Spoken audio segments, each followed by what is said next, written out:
आप जो 5 सीटों की बात कर रहे हैं, जिसमें 2 भाजपा के पास आई थी और 3 गठबंधन को, जैसे जदयू को गया था, आप ये देख लीजिए ना कि संख्या क्या था। भाजपा जदयू जब संगठन था, एक साथ था, गठबंधन था इन लोग, इनकी सीटों की संख्या कितनी थी और इस बार कितनी सीटों की संख्या होगी, ये आपको चुनाव के बाद ही पता चल जाएगा। मैं 2024 की ही बात नहीं कर रहा हूँ, 2025 के गठबंधन में भी देखिएगा कि एनडीए का गठबंधन और इनका महागठबंधन के कितनी सीटों में अंतर रह रही है। और जो इनकी सीटें आई थी जो भाजपा के साथ गठबंधन में रह के, मुझे लग रहा है कि अगर उसके 1/2 संख्या भी पार कर लेना तो भारतीय जनता पार्टी उनके ऋणी रहेगी हमेशा बिहार में। और चाचा भतीजे की सरकार बस चंद दिनों की मेहमान है। इन लोगों का दिमाग काम नहीं कर रहा है कि क्या कहें।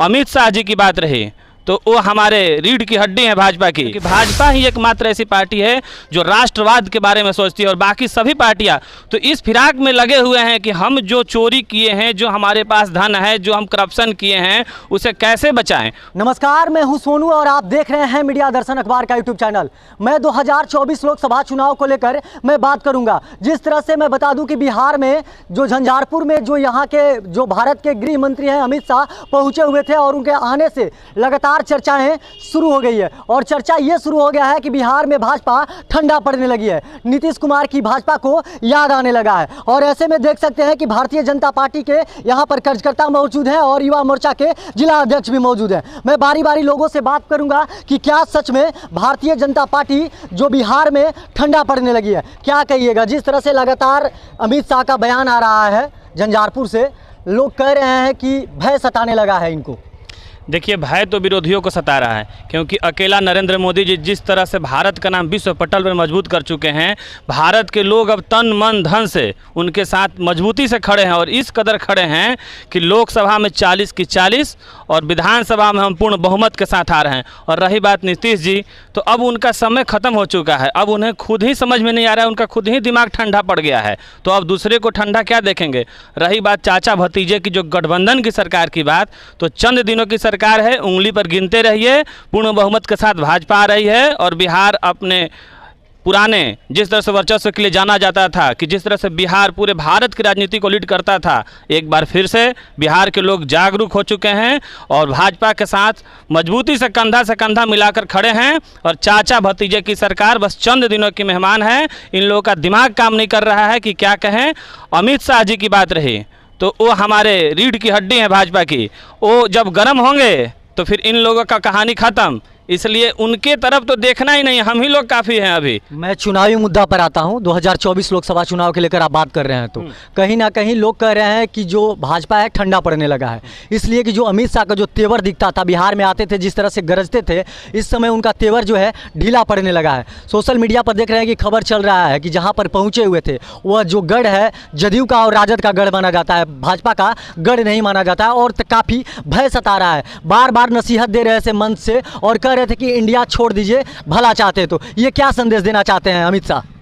देखिए, गृह मंत्री जी का सीधा सीधा ये एक तरह से आदेश था कि ईस्ट इंडिया कंपनी की जो स्थापना पुनः की गई है विरोधियों द्वारा, उस ईस्ट इंडिया कंपनी से हम लोगों को आगाह कर रहे थे कि एक बार जिस तरह से हम ईस्ट इंडिया कंपनी को यहाँ से भगाने में अपने कितने लोगों को शहीद कर दिए और हमारे कितने लोग इसके लिए जी जान लगाएं, दोबारा से वो इंडिया बनाकर हमारे देश को लूटने का प्रयास कर रहे हैं। हमारे गृह मंत्री जी का एकदम स्पष्ट संदेश था कि भाजपा ही इस राष्ट्र का विकास कर सकती है, क्योंकि भाजपा ही एकमात्र ऐसी पार्टी है जो राष्ट्रवाद के बारे में सोचती है और बाकी सभी पार्टियां तो इस फिराक में लगे हुए हैं कि हम जो चोरी किए हैं, जो हमारे पास धन है, जो हम करप्शन किए हैं, उसे कैसे बचाएं। तो उन्होंने एक मंच बनाया जिसका नाम इंडिया रखा, लेकिन वास्तविक में वो इंडिया नहीं है, वो लूट कंपनी है, वो भारत को बदनाम करने की एक साजिश है। इसीलिए उन्होंने कहा कि भारत की तरफ लौटिए और भाजपा के साथ जुड़िए। और ये देश की हर एक जनता और बिहार की जनता मन बना चुकी है कि इंडिया ने हम भारत के साथ। नीतीश कुमार को आप लोग बुला रहे हैं ना?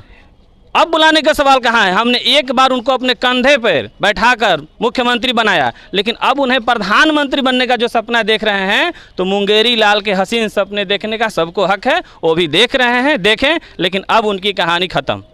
क्या कहिएगा, जिस तरह से लगातार सोशल मीडिया पर यह खबर चल रहा है कि जो गृह मंत्री हैं ठंडा पड़ चुके हैं और यहाँ पर आए हुए थे और लगातार नीतीश कुमार के हित में वो बात कहे जा रहे थे, साफ कह रहे थे कि आप लालू यादव का साथ छोड़ दीजिए, आप महागठबंधन के साथ छोड़ दीजिए। इससे साफ विपक्षियों का कहना है कि कहीं ना कहीं भय सता रहा है आप लोगों को। देखिए, रही बात ठंडा पड़ने की, आप जो बात कर रहे हैं, चाहे सोशल मीडिया जो हावी हो रही है इस समय और कह रही है कि झंझारपुर में आना हमारे माननीय अमित शाह जी का मतलब बहुत ठंडा पड़ गया बिहार के राजनीति के लिए, आपको आश्वस्त कर देना चाहता हूं कि नीतीश बाबू कम से कम 2-4 बार नहीं, कम से कम 10 बार दिल्ली के चक्कर लगा चुके हैं। और मैं आपको ये भी आपके माध्यम से बताना चाहता हूं कि ये लाठी डंडे की सरकार जो है ना, वो सिर्फ काम की नहीं है। हम आपको एक उदाहरण के तौर पे बता सकते हैं। नीतीश बाबू हो गए हैं बूढ़े, अब इनको लाठी डंडा का सहारा चाहिए। और राष्ट्रीय जनता दल के साथ जो ये गठबंधन किए हैं वो लठैत पार्टी है, ये पूरा विश्व जानता है, पूरा बिहार जानता है। इस वजह से मैं इस बात पे ज़रूर आश्वस्त करना चाहता हूँ कि 2024 का जो चुनाव है और 2025 का चुनाव है, ये आप 243 विधानसभा में घूम के देखिए कि कौन ठंडा पड़ा हुआ है और किसको ठंडा कर दिया गया है। हमारे अमित शाह जी के आने से ठंडा नहीं हुए, चाहे अमित शाह जी ठंडा नहीं पड़े हैं। आपको राष्ट्रीय जनता दल के दबाव ने नीतीश बाबू को ठंडा कर दिया है। आप अपने गिरेबान में झांक के देखिए, हमारे अमित शाह जी को बोलने से पहले अपने पार्टी के अंदर झांक के देखिए। जब मोदी जी की लहर था, चुनावी डाटा मैं बता रहा हूँ 2015 में, जहाँ मिथिलांचल में पहुँचे हुए थे, वहाँ 5 लोकसभा सीट है। आप देखे होंगे झंझारपुर, मधुबनी, और जहाँ पर 2 ही सीट पर केवल भारतीय जनता पार्टी वहाँ जीती हुई थी, मैं बात कर रहा हूँ 19 की बात कर रहा हूँ। वहाँ पर 2 सीट जीती थी, 3 जदयू के खाते में गया था। ऐसे में अनुमान लगाया जा रहा है कि वहाँ पर जदयू और राजद मजबूत है। भारतीय जनता पार्टी 15 में वहाँ घुटना टेक दी थी।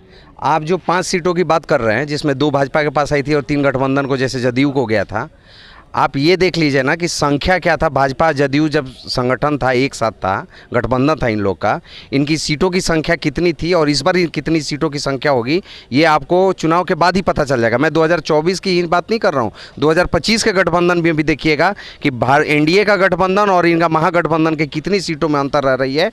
और जो इनकी सीटें आई थी जो भाजपा के साथ गठबंधन में रह के, मुझे लग रहा है कि अगर उसके 1 दहाई संख्या भी पार कर लेना तो भारतीय जनता पार्टी उनके ऋणी रहेगी हमेशा बिहार में। गढ़ माना जा रहा है जहां पर पहुंचे हुए थे झंझारपुर में, और साफ तौर पे यह अनुमान लगाया जा रहा है कि वहां पर भारतीय जनता पार्टी घुटना टेक देगी। इसलिए कि 2015 के विधानसभा चुनाव में भी वहां पर भारतीय जनता पार्टी घुटना टेक दी थी, जब वहां नीतीश कुमार 2015 में विधानसभा चुनाव में भाजपा के साथ नहीं थे। क्या कहिएगा, क्या लग रहा है कि वहाँ से क्या रिजल्ट बढ़िया अच्छा आएगा या डर सता रहा है? देखिए, आपको मैं एक बात के लिए आश्वस्त कर देना चाहता हूँ कि भाजपा का कोई गढ़ नहीं है, क्योंकि भाजपा पूरे देश की पार्टी है। और जो पहले कहा जाता था कि भाजपा इधर की पार्टी है, उधर की नहीं है, उधर की पार्टी है, इधर की नहीं है, यह सारी मिथ्या को अब हमारी पार्टी लगभग तोड़ चुकी है। जहां हम नहीं थे वहां भी बहुत अच्छे हैं। तो अब जहां आप कह रहे हैं कि नीतीश कुमार जी लीड करते थे, चाहे गठबंधन, आप पूरी तरह से आश्वस्त रहिए। वहाँ पर हम इस बार ऐसा पताका फहराएंगे कि विरोधी दिखेंगे नहीं। मतलब नीतीश कुमार के साथ आप लोग कभी भी नहीं जा सकते? नीतीश कुमार का तो अब सवाल ही नहीं बचा है, क्योंकि हमारे गृह मंत्री जी कह चुके हैं कि अब हमारे यहाँ दरवाज़ा ही बंद है। जब दरवाज़ा बंद है तो बाहर खड़े रहिए, कोई मतलब नहीं है। जैसे कि साफ तौर पे आपने भारतीय जनता पार्टी के कार्यकर्ताओं से सुना, भारतीय जनता पार्टी के कार्यकर्ता थे और यहाँ पर युवा मोर्चा के लोग भी हैं। साफ तौर पे कहना है कि दरवाज़ा बिल्कुल नीतीश कुमार के लिए बंद हो चुका है और अब ये दरवाज़ा कभी भी नहीं खुल सकता। यह नीतीश कुमार सपना देखना छोड़ दें। और 2024 में यहाँ पर 40 जो सीटें हैं, लगभग 40 सीटों में 40 सीट भी भाजपा ही जीतेगी। बाकी तमाम आप ऐसे ही खबर देखने के लिए हमारे साथ बने रहिए। तब तक के लिए दीजिए इजाज़त। धन्यवाद।